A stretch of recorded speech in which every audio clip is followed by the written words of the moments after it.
This is the VOA Special English Education Report. America's recession ended in June of 2009, but recovery has been slow.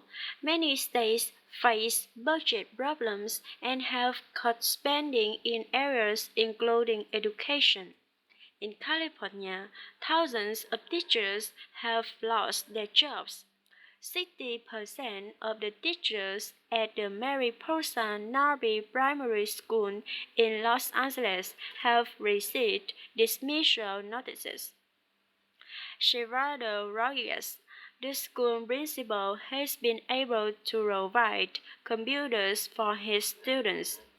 We have to keep going and make it the best year possible with all these changes, he says. But fewer teachers mean bigger classes at his school. Mr. Rodriguez says there used to be 20 students to a teacher. By next year, he expects nearly 30 students in a class. Fewer teachers also mean less individual attention.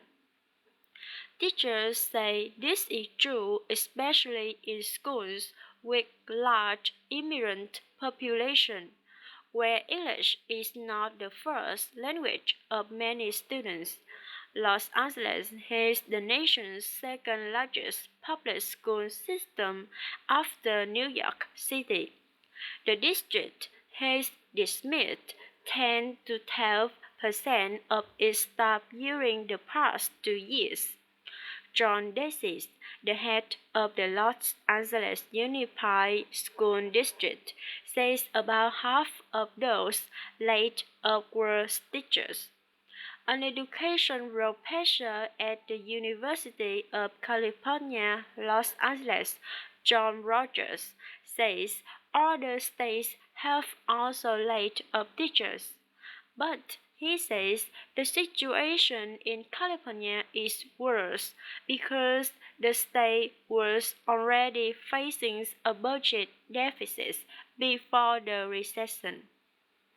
Also, California was spending less per student than the national average. Primary and secondary schools in California receive most of their funding from the state government. A.G. Duffy is president of the United Teachers Los Angeles Union. Mr. Duffy says the amount of funding each year depends on the economy. He says in the past 2.5 to 3 years, we lost $20 billion in funding for public education. Superintendent John Desi says the jobs of school librarians and nurses are also being cut, and he expects more changes if the state budget does not improve, like closings or combining schools. Most California school districts have already reduced the number of days per year that students must attend classes. Other states are also talking about shortening the school years to save money. For VOA Special English, I'm Coloring Risuti. For more education news and for English teaching activities, go to voaspecialenglish.com.